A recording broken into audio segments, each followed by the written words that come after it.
Keith Sweat's sophomore album, I'll Give All My Love to You, arrived in June 1990 at a pivotal moment in R&B. Having helped define the new Jack Swing sound with his debut Make It Last Forever, Sweat was now tasked with proving his staying power in a genre that was rapidly evolving. What he delivered was a commercially successful and emotionally charged collection that leaned more heavily into sensual balladry than its predecessor, trading some of the genre's harder edges for a smoother, more intimate feel. At the heart of the album is Sweat's signature style, a fusion of streetwise vulnerability, emotionally raw vocals, and slick synth-driven production. His nasal, plaintive voice remains an acquired taste for some, but it undeniably distinguishes him from other R&B contemporaries of the time. Rather than aiming for vocal perfection, Sweat's performances are rooted in emotion, and that sincerity is the thread that holds the album together. The opening track, Interlude, I'll Give All My Love to You, sets the tone for what's to come. Slow, moody instrumentation and overt declarations of devotion. It's quickly followed by the more up-tempo Make You Sweat, a new Jack Swing banger that harks back to the style of his debut.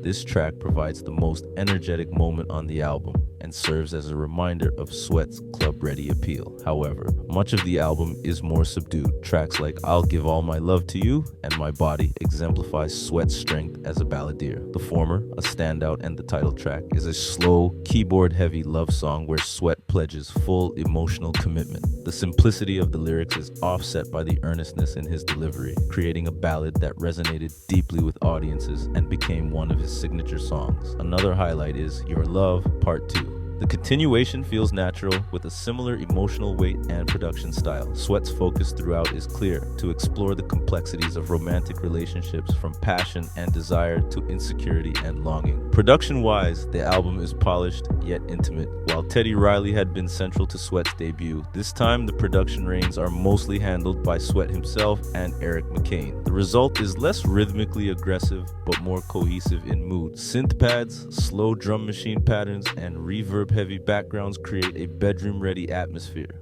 At times, the production borders on monotonous, but it remains thematically consistent. One critique that surfaces is the album's lack of variety. While the consistency in tone benefits the thematic cohesion, it also leads to moments where songs bleed into one another. Mid-tempo grooves and slow jams dominate nearly every track, and by the album's latter half, the listener may begin to feel a sense of déjà vu. A few more dynamic changes or even collaborations could have added dimension. Vocally, Sweat is most effective when leaning into the emotional vulnerability that has become his hallmark. From a lyrical standpoint, the album does not break new ground. Love, heartbreak, and desire are explored in straightforward, sometimes repetitive ways, but that simplicity can also be a strength. These are universal themes, and Sweat's directness allows them to connect with a broad audience. There is little abstraction here. The songs say what they mean and mean what they say. Upon its release, the album was a commercial success, going double platinum and spawning several hit singles. Critics were somewhat divided. Some praised the album for its emotional depth and sensuality, while others critiqued it for a lack of innovation and vocal refinement. Still, its influence is notable. It helped solidify the template for early 90s R&B slow jams and paved the way for artists like R. Kelly,